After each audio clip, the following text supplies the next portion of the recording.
வணக்கம் மக்களே, நான் குணா. இன்னைக்கு இந்த சன் ஆஃப் தஞ்சைன்னு பார்த்தீங்கன்னா ஒரு PS5ல இடம்பெறக்கூடிய ஒரு தமிழ் கேம்.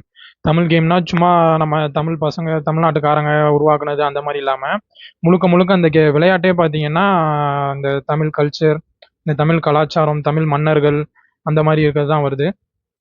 இது என்ன கான்செப்ட்னு பார்த்தீங்கன்னா ட்ரெய்லர் இப்போ வந்துட்டு பார்த்தீங்கன்னா இப்போ சன் ஆஃப் தஞ்சைன்னு யூடியூப்ல இறக்கியிருக்காங்க.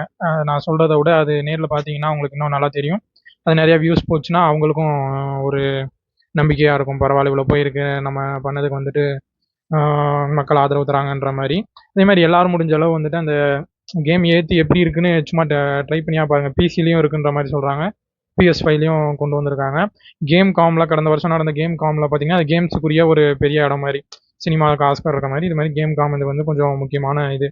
அதில் பார்த்தீங்கன்னா இந்த சன் ஆஃப் தஞ்சைன்ற இந்த கேமை வந்துட்டு அறிமுகப்படுத்துறதே வந்துட்டு அங்கே தான் அறிமுகப்படுத்தியிருக்காங்க அப்படின்றது ஒரு பெருமை மிகு விஷயம். அது வந்து இந்த கேமர்ஸ் அவங்க மத்தியில் தெரியும், கேம் காம் அந்த மாதிரி. இப்போ இது எப்படி இந்த விளையாட்டு எப்படி இருக்கும்னு பார்த்தீங்கன்னா ட்ரெய்லர் பார்த்த வரைய மற்றவங்க சொன்னதை கேட்ட வரைய பார்த்த வரைய எப்படி இருக்கும்னு நம்மளுக்கு புரியுதுன்னா ராஜேந்திர சோழனோ ராஜராஜ சோழனோ அவங்க அப்பா பையனில் யாரோ ஒருத்தர் இந்த மாதிரி இருக்கும்போது சின்ன வயசில் இந்த 10 பருவத்தில் ரொம்ப விளையாட்டுத்தனமாக இருக்காரு, எடுத்துக்க மாட்டாரு, பொறுப்பாக இருக்க மாட்டாரு அப்படின்ற காரணத்தினால அவங்க இப்போ அந்த தர்பாரில் பார்த்தீங்கன்னா தர்பார்னா அமைச்சரவை, இந்த சட்டமன்றம் இப்போ இருக்கலாம் அந்த மாதிரி. அப்போ வந்துட்டு அரசர் நடுவில் இருப்பார், சுற்றி சான்றோர்கள், புலவர்கள், அரசருக்கு வந்துட்டு அறிவுரை கூடுறவங்க அந்த மாதிரி இருக்கவங்க எல்லாருமே ரெண்டு பக்கமும் நாற்காலிகளில் இருப்பாங்க. எதுனாலும் ஒரு இந்த நிறைய படங்கள்லேயே பார்த்துருப்பீங்க, ஏதாவது வழக்கு ஏதாவது இது பண்ணணும்னா நடுவில் அரசர் இருப்பார், இப்போ இது பண்ணிட்டு இருப்பாங்க, இவங்க ஒன்று சொல்லுவாங்க அவங்க ஒன்று சொல்லுவாங்க அப்படி இருக்கும். அந்த மாதிரி இருக்க சபையில் கூட இவரை சேர்த்துக்க மாட்டார். ஏன்னா மற்ற நாடுகளில் எப்படியோ மைனா பிறந்துட்டாலே வந்து கூட்டு வந்து உட்கார வச்சுருவாங்க அப்படி இருக்கும். இங்கே வந்துட்டு இந்த சான்றோர் இந்த மாதிரி அறிவாற்றல் மிகுந்தவங்க, ஒழுக்கம் மிகுந்தவங்க மட்டும்தான் இருக்கணுன்றதுக்காண்டி அந்த மாதிரி வச்சுருப்பாங்க நம்ம தமிழ் மன்னர்கள். அதே மாதிரி இவர் பார்த்தீங்கன்னா தர்பாரில் வந்துட்டு அவர் மகனை உட்கார விட மாட்டாரு.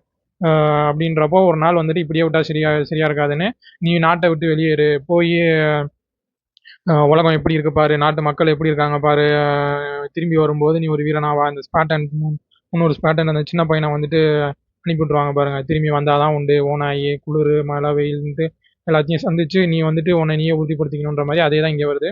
அந்த மாதிரி அனுப்பிச்சி விட்ட போது இவர் போய் என்னென்ன எதிர்ப்புகள், என்னென்ன துரோகங்கள், அந்த மாதிரி என்னென்ன எதிர்கொள்கிறாரு அப்படின்றத இது பண்ணி அது மாதிரி போகும்போது இவர் வந்துட்டு 0ல் இருப்பார். கேம்னாலே என்ன ஒவ்வொரு லெவல் அப்போ ஆவாங்க. இப்போ பப்ஜினா பிஸ்டலு, ரைஃபிளு, அப்புறம் அந்த மாதிரி அடுத்தடுத்த ஆயுதங்கள் வரும் பார்த்தீங்களா, ராக்கெட் லான்ச்சர், கிரானைட் லான்ச்சர் அந்த மாதிரி. இதுலேயும் அதே மாதிரி தான், ஒன்றுமே தெரியாமல் போகிறாரு, போக போக என்னென்ன கற்றுக்கிட்டு அது மூலயமா அவர் வந்துட்டு ஆயுதங்கள், இதெல்லாம் இந்த ஆயுதங்கள் வளரி, சுருள்வாள் இதெல்லாம் பார்த்தீங்கன்னா கண்டிப்பாக எல்லார் மத்தியிலையும் உலக மக்கள் மத்தியில் வந்துட்டு ஒரு ஆர்வத்தை தூண்டும். ஏன்னா இப்படி ஆயுதங்கள் அவங்ககிட்ட நிறைய இதில் இருந்திருக்கு. அந்த வளரி கூட பூமராங்ன்ற பேரில் இருந்திருக்கு. ஆனால் அவங்ககிட்ட பார்த்தீங்கன்னா மரத்தில் பிளாஸ்டிக்கில் தான் இருந்திருக்கு. நம்மகிட்ட தான் இரும்பில் ஒரு ஆயுதமாக போரில் பயன்படுத்தியிருக்கோம் தமிழர்கள் மட்டும்தான். அதே மாதிரி தான் சுருள்வாளும் பார்த்தீங்கன்னா பெருசாக யாருமே வந்து பார்த்துருக்கவே மாட்டாங்க உலகத்தில். இப்போ அதுலேயே வந்துட்டு இந்த இதோட கிளைமேக்ஸ் எல்லாம் பார்த்தீங்கன்னா ட்ரெய்லரோட கிளைமேக்ஸ் எல்லாம் பார்த்தீங்கன்னா அதிலே எண்ணெயை ஊற்றி நெருப்பை இது பண்ணி விட்டு அதை வச்சு சொல்லிட்டு இருப்பாரு. பார்த்தீங்கன்னா அந்த கிளைமேக்ஸ்னா இருக்கிறதுலே படம் பார்த்ததை விட இந்த சீன் தான் வந்துட்டு பீக்காக இருக்கணுன்ற மாதிரி நல்லா ஒவ்வொன்றும் கவனித்து பண்ணியிருக்காங்க. இப்போ சென்னையை சேர்ந்த ஒரு நிறுவனம் தான் இந்த 30 இளைஞர்களோட ஒரு உழைப்பு தான் இந்த சன் ஆஃப் தஞ்சைன்ற PS5 கேம். கண்டிப்பாக நம்ம தான் வந்துட்டு ஆதரவு கொடுக்கணும். அதே மாதிரி இந்த மாதிரி பிளே ஸ்டேஷன் வரைய அதுவும் நம்ம இதில் பார்த்தீங்கன்னா மக்கள் தொகை வந்துட்டு வெறும் 6லேருந்து 10 கோடிக்குள்ளே தான் இருப்போம் உலகத்தில், எல்லாரும் ஈழத்தமிழ் எல்லாரும் சேர்த்தாலுமே.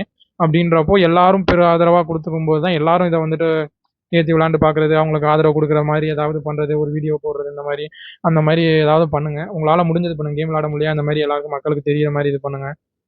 காணொலிகள் அந்த மாதிரி எல்லாம் பசங்கள்கிட்ட பேசும்போது இந்த மாதிரி இது பண்ணுங்கள். சிறப்புன்னு பார்த்தீங்கன்னா தமிழ் மொழியிலேயே வருது, தமிழ் சப்டைட்டிலும் வருது. அதே மாதிரி நான் பிளேயிங் கேரக்டர் NPC அவங்கெல்லாம் பார்த்தீங்கன்னா தமிழ்லேயே பேசுகிறாங்க. அதெல்லாம் பார்க்கும்போது நமக்கு ஒரு மாதிரி நல்லா உணர்ச்சி வசமாக, பரவாயில்ல தமிழில் இப்படி ஒரு கேம் வருது, அதுவும் PS5ல வருதுன்றப்போ ரொம்ப சந்தோஷமாக இருக்குது, பெருமையாக இருக்குது. சரி மக்களே, எல்லாரும் இதை குறித்து உங்கள் கருத்துக்களை வந்து கருத்து பெட்டியில் பதிவிடுங்க. மற்றொரு காணொலியில் சந்திப்போம். நன்றி, வணக்கம். வாழ்க்கை.